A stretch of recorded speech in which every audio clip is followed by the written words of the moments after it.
আসসালামু আলাইকুম বন্ধুরা, আমার চ্যানেল থেকে রিচুয়াল ব্লগ স্পিড থেকে সবাইকে স্বাগতম। আজকে আমি চলে এসেছি বাংলাদেশের অন্যতম জনপ্রিয় কাপড়ের বাজার করুটিয়া বাজারে।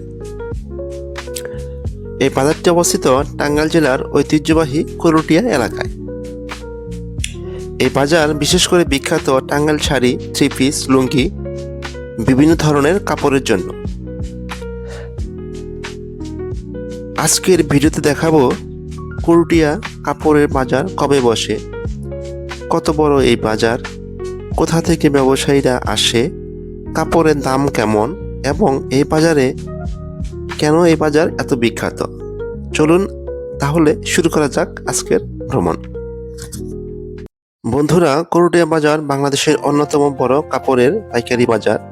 এই বাজারের ইতিহাস অনেক পুরনো। করুটিয়া এলাকায় আগে থেকেই তাঁত শিল্প খুব জনপ্রিয় ছিল। এই অঞ্চলে তাঁতিরা নিজেদের তৈরি কাপড় বিক্রি করার জন্য ধীরে ধীরে এই বাজার গড়ে তোলে। পরবর্তীতে এই বাজার বড় হয়ে এবং বাংলাদেশের বিভিন্ন জেলায় ব্যবসায়ীদের প্রধান কাপড় কেনার জায়গা হয়ে গেছে। এখানে বিশেষ করে বিখ্যাত টাঙ্গাইলের শাড়ি,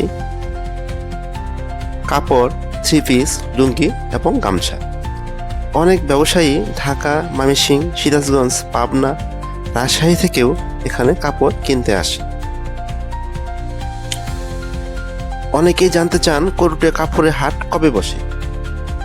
সাধারণত এখানে বড় হাট বসে মঙ্গলবার, বুধবার এবং বৃহস্পতিবার। মঙ্গলবারে পাইকারি বিক্রি হয়, বুধবারে পাইকারি এবং খুচরা বিক্রি হয় এবং বৃহস্পতিবারে শুধু খুচরা বিক্রি হয়। ভোর থেকেই ব্যবসায়ীরা কাপড় নিয়ে আসে এবং দুপুর পর্যন্ত জমজমাট থাকে, বিকেল পর্যন্ত জমজমাট থাকে, রাতের বেলায়ও জমজমাট থাকে। বাংলাদেশের বিভিন্ন জেলা থেকে পাইকারি ব্যবসায়ীরা এই 3 দিনে এখানে আসে কাপড় কিনতে। বন্ধুরা, এখন আমরা বাজারের ভিতর ঢুকে পড়েছি। চারিদিকে শুধু কাপড় আর কাপড়। এখানে দেখা যাবে হাজার হাজার দোকান, কাপড়ের বড় বড় গুদাম, পাইকারি ব্যবসায়ীদের ভিড়।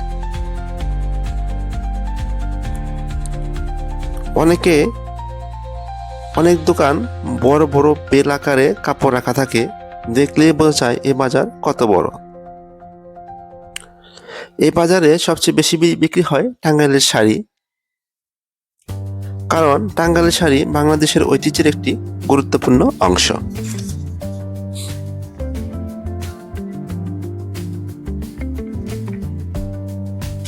করুটিয়া বাজারে বিভিন্ন ধরনের কাপড় পাওয়া যায়, যেমন টাঙ্গাইলের শাড়ি, দাম 800 থেকে 5000 টাকা পর্যন্ত।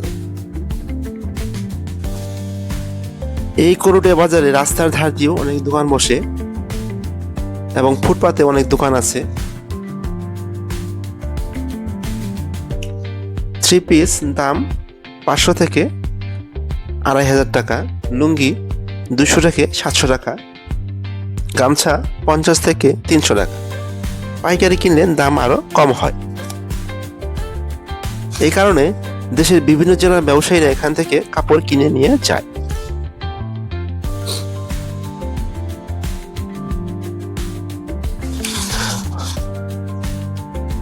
অনেক ব্যবসায়ীর সাথে কথা বললে তারা বলেন এই বাজার তাদের জন্য খুবই গুরুত্বপূর্ণ, কারণ এখান থেকে তারা কম দামে ভালো মানের কাপড় পায়। অনেক দোকানদার 20 থেকে 30 বছর ধরে এই বাজারে ব্যবসা করছেন। কিছু দোকান পারিবারিকভাবে 3 প্রজন্ম ধরে চলছে। আপনি যদি করুটিয়া বাজারে আসেন তাহলে কাছাকাছি কয়েকটি সুন্দর জায়গাও দেখতে পারবেন। এর মধ্যে অন্যতম হলো করুটিয়া জমিদার বাড়ি। এই জমিদার বাড়ি টাঙ্গাইলের একটি ঐতিহাসিক স্থাপনা। অনেক পর্যটক এখানে ঘুরতে আসে।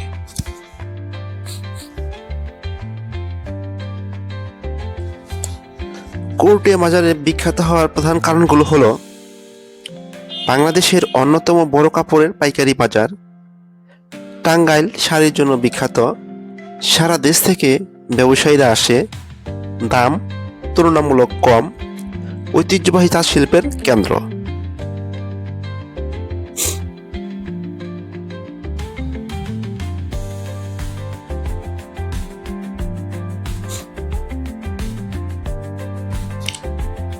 বন্ধুরা, আজকের ভিডিওতে আমরা ঘুরে দেখলাম টাঙ্গাইলের ঐতিহ্যবাহী করটিয়া কাপড়ের বাজার।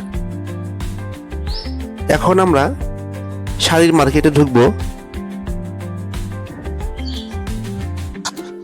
দেখতে পাচ্ছেন, এটা হচ্ছে গেটের প্রধান ফটক। এখানে সব ধরনের শাড়ি থেকে জানা যায় করটিয়া কাপড়ের বাজারের বয়স প্রায় 200 থেকে 250 বছর। এই বাজার শুরু হয়েছিল 18 শতকের দিকে। তখন টাঙ্গাইল অঞ্চলে তাঁত শিল্প খুব জনপ্রিয় ছিল। এই এলাকার তাঁতিরা সুন্দর সুন্দর শাড়ি তৈরি করতেন। তাদের এই শাড়ি বিক্রি করার জন্য করটিয়া এলাকায় একটি বড় হাটের ব্যবস্থা করা হয়। এই বাজার গড়ে তুলতে গুরুত্বপূর্ণ ভূমিকা রাখেন করটিয়ার জমিদার ওয়াজেদ আলী খান পন্নী, যিনি চাঁদ মিয়া নামেও পরিচিতি ছিলেন। তার উদ্যোগেই এই বাজার ধীরে ধীরে বড় হয়ে ওঠে। ব্রিটিশ আমল টাঙ্গাইলের তাঁতের শাড়ি খুব বিখ্যাত ছিল। তখন টাঙ্গাইলের শাড়ি শুধু বাংলাদেশেই নয়, ভারতের কলকাতা শহরেও বিক্রি হতো। নৌকায় করে তাঁতিরা শাড়ি নিয়ে কলকাতা যেতেন। সে সময় করটিয়া বাজার ছিল এই কাপড় ব্যবসার অন্যতম প্রধান কেন্দ্র। 1947 সালে ভারত পাকিস্তান দেশভাগের পরে অনেক ব্যবসায়ীরা পথ বন্ধ হয়ে যায়। তখন করটিয়া বাজার নতুন করে গুরুত্ব পায়, কারণ টাঙ্গাইলে তাঁতিরা এখানে তাঁতের কাপড় বিক্রি করতে শুরু করেন। এর ফলে ধীরে ধীরে করটিয়া বাজার বাংলাদেশের অন্যতম বড় কাপড়ের পাইকারি বাজারে পরিণত হয়। বর্তমানে করটিয়া বাজারে সপ্তাহে 3 দিনই হাট বসে। সাধারণত হাট বসে মঙ্গলবার ভোর থেকে বুধবার রাত পর্যন্ত। এই সময় দেশের বিভিন্ন জেলা থেকে হাজার হাজার ব্যবসায়ী এখানে আসে। এছাড়া অন্য দিনগুলোতে খুচরা দোকান খোলা থাকে এবং ছোটখাটো বেচাকেনা চলে। তো দর্শক, আমার ভিডিও কেমন লাগলো জানাবেন অবশ্যই। ধন্যবাদ সবাইকে। আল্লাহ।